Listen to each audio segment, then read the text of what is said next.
Welcome back to the Terry Gilberg Show here on this Saturday night. I'm so glad that you're with me, recalling our war dead, which we'll officially do on Monday, as we do every year during Memorial Day. This is Memorial Weekend 2016, and a perfect time to bring in a professional colleague of sorts of mine and a personal friend. He's no stranger now to the media, and he certainly is no stranger to KFYI. Many, many years ago, I put on Dr. Zuhdi Jasser on this air and another station that I was working on at the time, and we have had a wonderful fellowship ever since, and a time to discuss where we are as a nation, United States, with our foreign policy and what is happening in the Middle East. You know him. He is a medical doctor here in Phoenix. He's done a lot of national media since the first time he's ever been on with me, and he is the director of and the founder of the American Islamic Forum for Democracy out of Phoenix here. I'm bringing him on because it's Memorial Weekend and because he is now heading up the Muslim Reform Movement. Dr. Jasser, welcome to the show tonight, and let's get right to it. What is the Muslim Reform Movement? Well, thanks for having me, Terry. It's always great to be with you. And really, the Muslim Reform Movement is what people have been waiting for. It is the coalition and getting together of multiple organizations that are in the United States, Canada, and Europe. Our American Islamic Forum convened the first summit of its kind in December. It was a few days, happened to be right after San Bernardino, and we had a press conference in which each of us read from the declaration that we signed, a simple 2-page declaration that said not only are we against terrorism, but here's what we're for. We are for the equality of men and women. We're for the secular state. We are against the caliphate. We're against any Islamic state. We are against blasphemy and apostasy laws. And that declaration basically is what Americans should use to vet Muslims that are working with us and those that are working against us. If they don't believe in that declaration as sort of the end point that is the root cause of radicalization and the enemy that is today, then that is really the benchmark that Americans should use in our policies domestically and abroad. And we are in a situation now with one political candidate in particular that has, and I don't want to misconstrue his words, wants to put a halt to Muslim immigration, at least temporarily, until, quote, we figure this thing out. So is this something, Zuhdi, that could be presented to the GOP nominees, presumptive right now, Donald Trump, to help him if he goes through with his promise to vet out Muslims, at least temporarily, so it conforms with what you just said, find out who the Islamists are, and open the doors to other Muslims? We're doing this with both parties. Our coalition is a bipartisan coalition. We have members in the Democratic Party that are trying to get them to wake up to this, but obviously the conservatives are a little more awake to it and have been. And I think it's important to thread that needle. We've said we should pause all immigration until we, understand what's going on, which is vetting against Islamists, vetting against jihadists. And we're not doing that right now. So, yes, it's right to pause all immigration, but to say that we would just pause Muslim immigration is really, it's putting forth this a policy, if you will, that really shows that we really don't get it, because Muslims are an integral part of the solution and need to lead it, number one. Number two, we sort of surrender the greatest weapon we have, which is a secular state based in religious freedom, where Muslims, like my family and others, are able to practice our faith more freely than any so-called Muslim country. And that, we can't win this militarily. We can continue the whack-a-mole approach to destroying ISIS and Al-Qaeda and all these other groups, but they'll keep coming back like a hydra. And the solution has to come when you have a quarter of the world's population that's Muslim. To say that you're going to ban all Muslim immigration really is sort of surrender to that quarter of the world's population.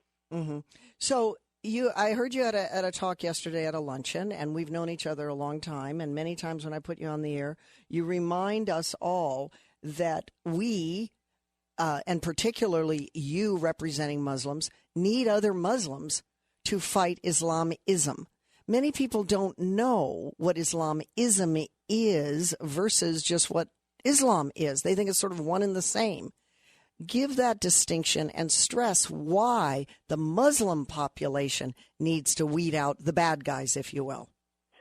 Islam, Terry, is in that time in history that Christianity was before the American Revolution. And Islamism is that theocratic version of Islam that dominates Saudi Arabia, it dominates Iran, it dominates even the secular military dictatorships are dominated by a legal system in Pakistan and Egypt and elsewhere that's based on the Sharia state. So Islamism, the greatest threat to our security globally right now, as the Cold War was in the 20th century with communism, Islamism is that state identity that believes that the state should be based under Islam, not under God, but under Islam, and the laws of the state should be based in Sharia law or Islamic law. And Muslims that reject that, just as the millions that went to the street to reject the Muslim Brotherhood, or the millions that went to the streets in the Green Revolution in Iran, and there's so many that want to reject it. The problem is we haven't had a policy of helping those Muslims and figure out what they're for. In Tunisia, they figured out that they were for the secular state and democratically ousted the Islamists of the Tunisian Revolution. And that can continue to happen, but unfortunately the vacuums all over the world from the Arab awakening had been filled by the Russias and Irans and the most evil in the world because we've been retracting back in our war of ideas and just sort of letting them win. Mm-hmm. All right. So since I've had you on the air, we've had a few current events that I don't think I've had a chance to really ask you about. One of the things I'm very curious about is if you have some feeling about the so-called 28 pages which may or may not show Saudi Arabian involvement in 9/11. But if it does, and if it is out in the public, the threat from Saudi Arabia that she will pull billions of dollars from the United States. Could you talk a little bit about that and what your feeling is? Will we be able to see, do you think, the full 28 pages? How will Saudi Arabia be observed in those pages? And why Congress has had these so dark since 9/11? They've been in vaults in Congress, and now they're coming to the forefront. What is your take on that? Terry, I'm so glad you brought this up because actually this issue runs to the core of why the moderate voices of Islam have been so suppressed and deep within is because the Saudi lobby, as the Washington Post talked about a month ago, is just penetrated into both parties with, even on the right, with folks like Haley Barbour, who has gotten $500,000 from the Saudi lobby, and the left with Hillary Clinton and others in the tank for the Qataris and the Saudis.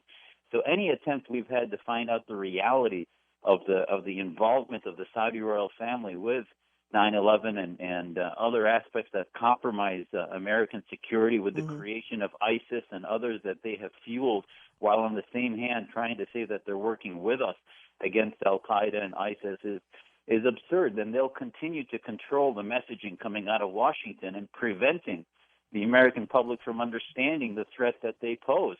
And we have to recalibrate who is our friends and who is our enemies, because the Saudis may be our friends when it comes to oil prices and gas and regional conflict, if you will, against Iran.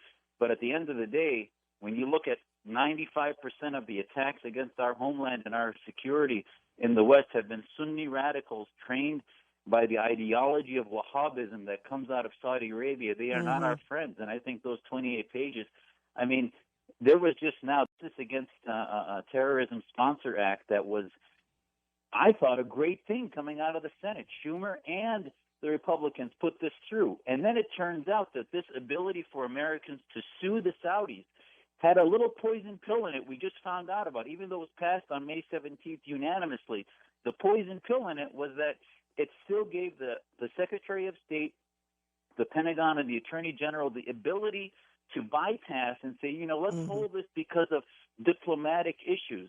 So all of this hoopla about the ability of Americans to sue the Saudis for the victims of 9/11 turns out that there's a poison pill in it. And again, the Saudis will live another day to hide behind the curtain of their theocracy in Saudi Arabia. And taking on Saudi Arabia is a big one. How much of that is with regard to what you refer to as petro-Islam? We should get our own petro, if you ask me, but go ahead.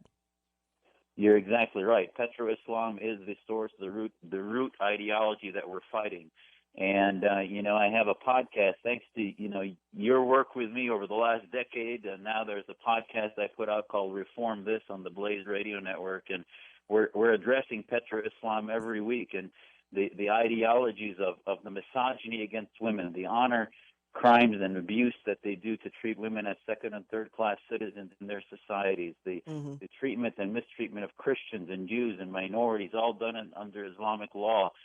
According to our allies, the kings of Saudi Arabia, whether Abdullah or Salman now, run societies that are just anathema to Western principles, and yet we hug them and embrace them as our allies. Exactly. And you're not going to defeat radical Islam unless we begin to expose the ideas within their state. We need to remember, too, exactly what happened with planes that left immediately after 9/11 that had Saudi officials and some royalty, and they got out of our country immediately as we were all looking aghast at 3,000 people that got instantly slaughtered.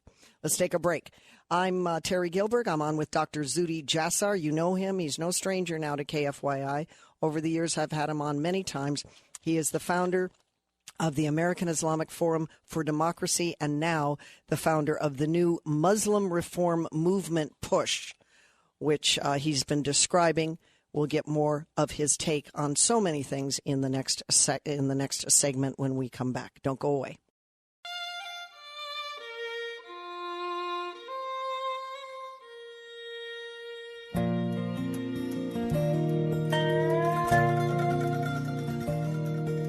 I never thought that this is where I'd settle down. We're back on the Terry Gilberg Show. I'm Terry, and I'm with Dr. Zuhdi Jasser, who also has spent time defending our country and being a military person in the U.S. Navy. So I want to thank you for your service.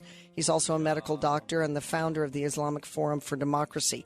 Dr. Jasser, I want to rip through a few other areas because we only have about 6 minutes left before we have to switch it up again. I haven't had a chance to talk to you about what your feeling is on these no-go zones in Brussels.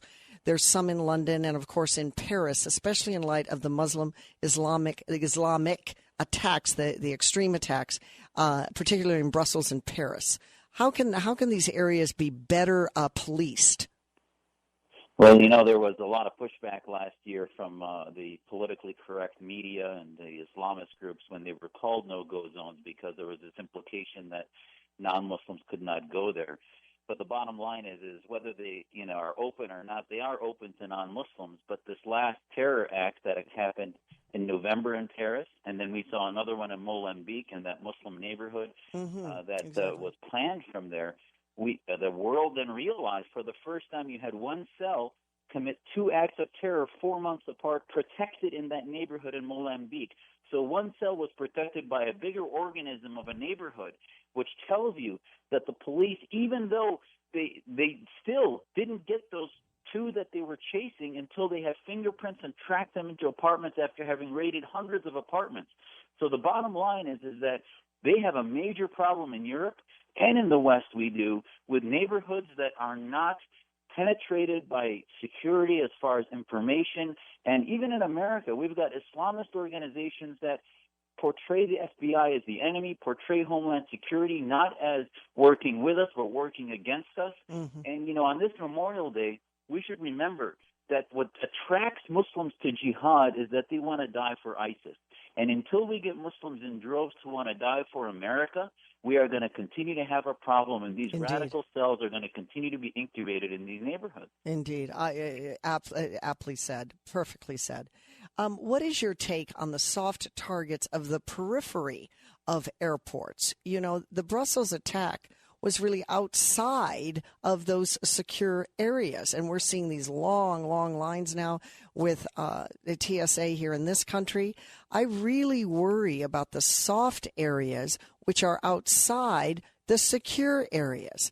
They might not get as many in death that they would in a secure area, but look at Brussels. They made major impact for their cause by hitting non-secure areas. What is your take on how airlines will have to pay attention to this going forward?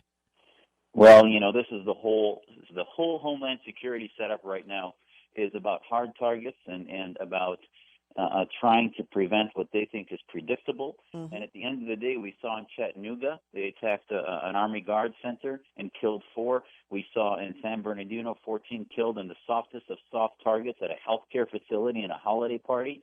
So they're going to continue to go more to the periphery when we lock them down. And the only way to stop this whack-a-mole program is to get them when they're posting on websites like all of these attackers did that they wanted to establish Islam. And right now, our Homeland Security is hamstrung with handcuffs behind their own backs because they can't monitor ideology of Islamism, and we counter violent extremism instead of countering violent Islamism. And until we can follow the ideas, these radicals were being trained in Islamism from schools in Pakistan and elsewhere, but still Homeland Security couldn't monitor them. So the soft targets are going to continue to broaden, and that's not how we're going to win this. We're going to win it by targeting their ideology. Well, and you said it aptly yesterday at this luncheon. You said ideas don't have rights. It's just an idea. So I liked that. I even wrote it down to remember. Zuhdi, let's talk about you just in the remaining minutes that we have. Zuhdi, do you ever feel really, really threatened? And what are you doing about that? You always seem to be the leader for the reform. I've seen you on CNN and Fox, and I know you've testified in front of Congress. I don't see a lot of help, but maybe they're just not media people like you are. How are you doing? How's your nerves with all of this? Well, it's challenging, and we continue to think about my 3 kids who are 14, 11, and 8, and what's the legacy we're going to leave behind. I've got family in Aleppo. Most of my non-immediate family are dodging bombs in Aleppo and Damascus and living in the hell of all hells right now, being threatened by not only the Assad regime but Russia and Iran and elsewhere. So, on this Memorial Day, we realize that so many have given the ultimate sacrifice, and this lap of luxury that we live in America and freedom, it's the least we can do. And I hope our legacy, I hope my children don't have a sense of ever being conflicted about being American first, but being personally Muslim and devout believers in God. And this is what I think we have to come to terms with. And until Muslims can begin to tell our kids that it's the most honorable thing to serve in the American military, to defend us against the Islamists, until Muslims are screaming that from the rooftops, we are part of the problem more than we're part of the solution. Well, you are a true patriot. And from what you just said, we know why you are. It needs reform. I thank you so much for not only doing radio and explaining so many complex ideas and subject matter with me, but with founding the American Islamic Forum for Democracy. And I salute you, and I salute all your work, and I want you to keep going and be safe in doing it. Thank you, Dr. Zuhdi Jasser. Come back and visit with us again. Anytime. Thank you for giving us a voice. Stay well. All right, and have a nice Memorial weekend.